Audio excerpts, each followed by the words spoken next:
আজকে একটি নতুন গল্প নিয়ে আসলাম, বোতল বুট। গল্পটা বিশাল বড়। এটা আমি পার্ট বাই পার্ট গল্পটা শুরু করব। যেমন আজকে শুরু করলাম, তারপরে বাকিগুলো শুরু করা যাক গল্প। আমাদের ক্লাসে মনির ছেলেটা খুব অদ্ভুত ধরনের। কারো সঙ্গে কথা বলে না। ক্লাসের সারাটা সময় জানালা দিয়ে বাইরে তাকিয়ে থাকে। স্যার কিছু জিজ্ঞাসা করলে চোখ পিট পিট করতে থাকে। তখন তার মুখে দেখে মনে হয় সে স্যারের একটা কথাও বুঝতে পারছে না। মনির এই স্বভাব স্কুলের সব স্যারেরা জানেন, কাজেই কেউ তাকে কিছু জিজ্ঞাসা করেন না। শুধু আমাদের অঙ্ক স্যার মাঝে মাঝে খেপে গিয়ে বলেন, কথা বলে না, ডং ধরেছে। 4 নম্বর ব্যাট দিয়ে আচ্ছা করে পেটালে ফরফর করে কথা বলবে। আমাদের স্কুলের কমন রুমে নম্বর দেওয়া নানান রকমের ব্যাট আছে।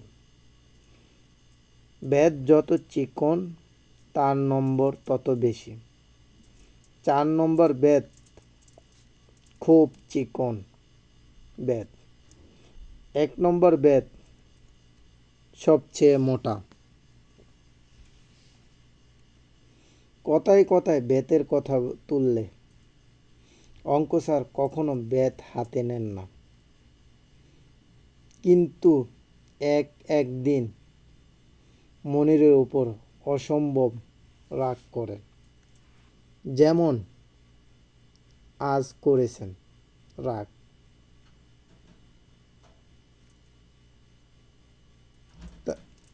রাগে তার শরীর কাঁপছে, মুখ দিয়ে ফেনা বের হচ্ছে।